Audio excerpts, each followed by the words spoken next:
to sort of be with you all tonight at the Professional Planner Dealer Group Summit in the Blue Mountains, one of my favourite places, and it's been a great pleasure in the past years to be able to be there in person and have that conversation with everyone about some of the latest issues in the financial services sector.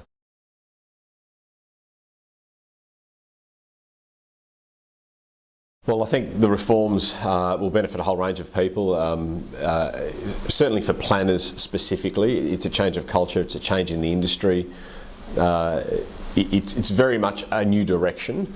And so what we've seen over many, many years, in fact probably well over 30 years now is this evolutionary path which has taken planning from being more about a sales environment and just simply selling a product to a very much more sophisticated, much more professional, more highly educated path and profession, taking it to the place where advisors, changing the culture, a change in methodology and business models, and I think a real opportunity too for people to do things a different way, a better way, given that there is a growing demand for financial services.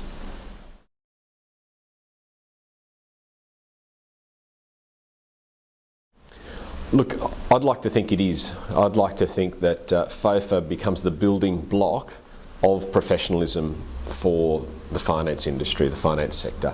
And I think maybe 4 years ago, you could have had a stronger debate around whether that was possible or not. I think today I'd say, yeah, it is possible, definitely. You can see the changes, higher standards, qualifications that are expected, training and standards and skills within, whether it's dealer groups or within organisations that provide these types of services. We're really seeing an elevation of that. Professionalism is it's an interesting concept. The doctoring profession, for example, maybe took 1,000 years before it really was recognised as being serious and professional and all of those things. I don't suspect it'll take that long in financial services. I think it's going to be much, much quicker, and I think we're at the cusp of that happening now, and certainly through all the work that a whole range of people are doing, including all the people in this room tonight, is part of that process. It's going to be the education, the qualifications, the standards that will make it a profession, not because you call it that, but because it is. Really simple to answer. It's the difference between feeling like you're being sold something and actually being given professional advice. Everyone knows the difference. It's as simple as that. If you're being sold something, you know it straight away, you feel it. Some people are better at it than others, there's no question about that. But there's an enormous difference between that and being given strong, good advice that's in your best interests, in the client's best interests. And you know that. And I think one of the problems has been in the past that people felt very uncomfortable, unsure, the value for money proposition, and really more felt like perhaps they were just being sold something, and look, if that was going to be the case, they'd just walk in somewhere else and maybe buy it, rather than the proposition of, look, I need some advice around something in particular, and maybe shopping around for the best place to get that advice. Again, if we just draw an analogy with a doctor, with people's health, people often will get more than one piece of advice on the same issue. And while they might have a family doctor or a doctor they particularly see, they'll also go to a specialist.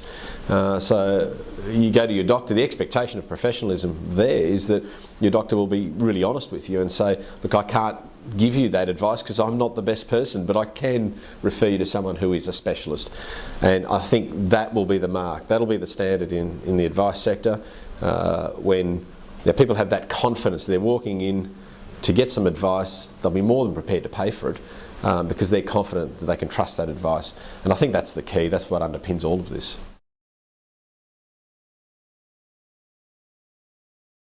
What's next? I love doing the crystal ball, but look, what's next is, I think, is progressive. It is about the changes that are being made now. It is about people having the time to absorb it, and they are absorbing it. I doubt very much whether there's anybody in the sector at all, at any level, who doesn't know about the changes or has some idea at least now, a bit more in depth about what the changes mean for them personally, what it means for their business, what it means for their clients, and for what they do. So next, I think, is how do we best use this? How do we leverage the opportunities? How do we go out there and change that figure The one big thing I want to see in the future is the 1 in 5 becoming 2 in 5, as I said before, maybe even 3 in 5. It's more and more critically important. What the future holds for all of us are the things that we already know. Ageing population.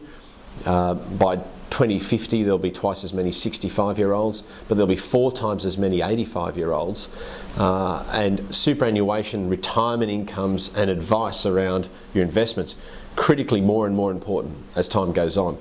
I mean, we're already looking at a whole heap of statistics and data proving what we believe to be the demographic look of what Australia will look like in 2050.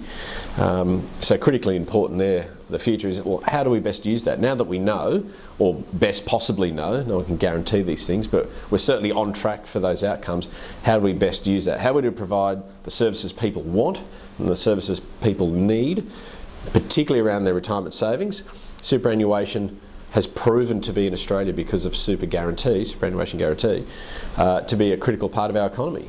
About $1.5 trillion in national savings, 5th largest funds under management in the world. It's pretty impressive for a small economy like Australia.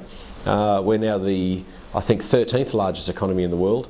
And the Australian economy has grown from the GFC 13%. Nearly every other economy in the world, Japan, US, Europe, has either shrunk or only grown by about 1 or 2%. So, we've got a good story to tell here about our economy, but also about what we know about ageing population, and that has its own challenges, but also lots of opportunities as well. So I think the future's quite bright, and I'd hope other people have that same confidence of saying, look, regardless of what's happening globally, we still have a really good, resilient, strong economy where people's futures are strong, they're resilient, and we can do the right things. So I'm pretty confident about the future.